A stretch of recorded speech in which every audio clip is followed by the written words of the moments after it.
turn work into a more playful, joyous, and creative experience.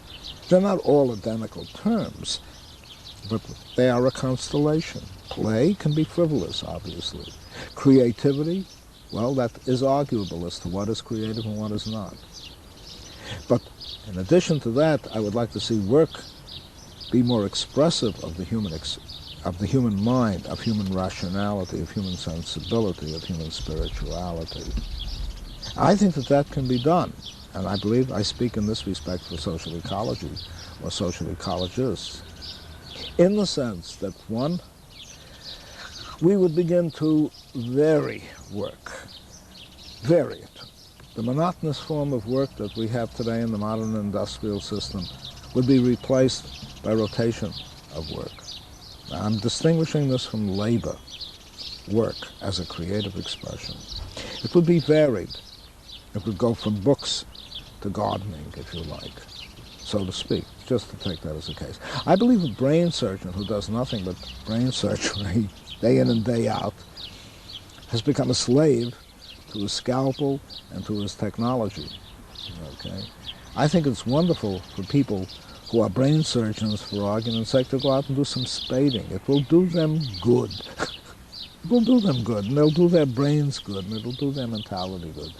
To engage in a public life as well, not simply to discuss questions with their techniques with their own peers and their own colleagues. To move across a broad horizon of experience in a new public sphere. The second thing would be, or third I should say, would be to introduce new technologies that are humanly scaled, that can replace toil as much as possible. So far as I'm concerned, essentially replace toil. And in this respect, I'm not a technocrat, but I am a great admirer of technological innovation. And above all, and this is one of the words I actually coined, miniaturization. It was later picked up by other people. I recall Buckminster Fuller began to use it because his secretary corresponded with me and read my stuff and fed it more or less into Buckminster Fuller, and Buckminster Fuller began to talk of miniaturization. But things are becoming miniaturized. Large installations can be replaced now, including steelmaking, by much smaller installations, no larger than a modest apartment house. I think of the Senzima planetary mill and so on and so forth. So, in other words, what we now call the factory and the assembly line are becoming obsolete. They're really being replaced, first of all, by robotized workers, if you want to call them that, who do the onerous toil, the welding and the like. Additionally, one can think of neighborhood types of gardens, aquaculture, in which we did a great deal of work, that is to say fish raising, which is almost on a self-sustaining basis, in which the wastes of the fish feed the vegetation that the fish lived on, so that you hardly have to change anything. It's a self-renewing process. I can think of ways of living and cooperating that would diminish so greatly work and would also make it so pleasant, in which people cooperating with each other would share tasks and enjoy the process of sharing.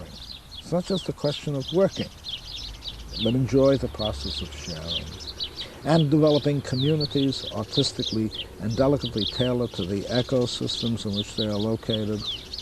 And in the process of doing that, creating new ways of cooperating with each other economically, such as to make work a more pleasant experience, a more delightful, and as I said, a more aestheticized experience.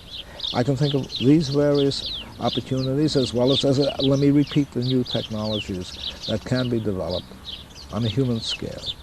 And under those circumstances, I can see a revolution in the concept of work, the abolition of the factory, and finally, two things: high-quality material that lasts for generations, not this throwaway society we have today. I fail to understand why a home can't be built in such a fashion for a community or a commune or in a community that won't last for generations, instead of a throwaway home, obviously made of the cheapest kind of material.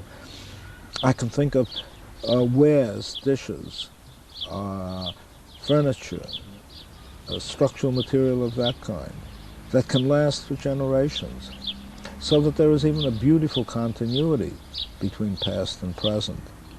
We are the heirs. We would be the heirs in an ecological society as guided by social ecology's views. We would be the heirs of great traditions, which would be a wonderful sense of continuity with the past and with past generations, in which past generations would live in our everyday lives, and not simply be tucked away in cemeteries that we visit or begin to forget, you see, on rare occasions, that we visit on rare occasions or that we begin to forget. I can see that. So I would say high quality would begin to replace low quality, and so there would be fewer things that would have to be made, and less work that would have to be performed. And lastly, in addition to that, I would think of making consumption more rational. Our consumption today is not only irrational, because we are continually bombarded by media that encourages us, almost coerces us to buy, especially when they get hold of children who begin to nag their parents as they walk through a supermarket to buy Cookie Krispies or whatever they have. Because that's been, literally children in the United States are told to harass their parents and buy various things as their rewards because they're part of a cartoon strip that they have seen.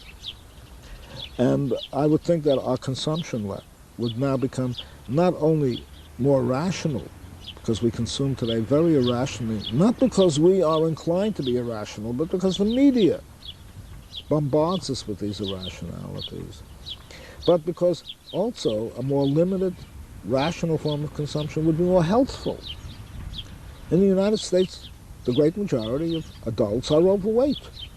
They're candidates for heart attacks, candidates for hypertension or high blood pressure, candidates for strokes.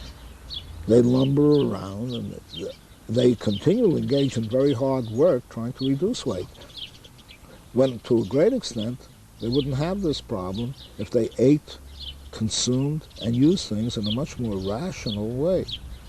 This whole constellation, put it together, new types of eco-communities, by which I mean human communities, delicately and sensitively tailored to the ecosystems, natural surroundings in which they are located, humanly scaled in size, utilizing the most magnificent and advanced of alternative technologies, including traditional technologies, abolishing the factory or putting it on a side and almost trying to automate it as much as possible, leaving people free to finish products creatively. One thinks, there's a great deal in a cathedral, for example. Stones and stones and stones, and then the facade has to be made. Well, why should people lug the stones when machinery can do it, to build a cathedral, and then let the artist expressing himself or herself go to work on the facade, putting up the statuettes and whatever you like, and the gargoyles, pick your theme or whatever you choose, and then completing the process. That's my sense of what could be done, given a rational set of values, given a rational deployment of technology, and so forth. Well, my final question on that is, many ecologists argue that this revolution will come about because the present organisation around work is no longer sustainable. How do you think this revolution of work will come about? I think it'll have to be social. I don't think it's going to come out of a factory. I don't think it's going to come out of exploitation of people alone. I think it will have to be the impact of various ecological problems, for one thing, on society, and possibly economic problems. But I think people increasingly will have to broaden their vision of what constitutes the environmental crisis. What they'll have to see, in my view, is, and expand their horizon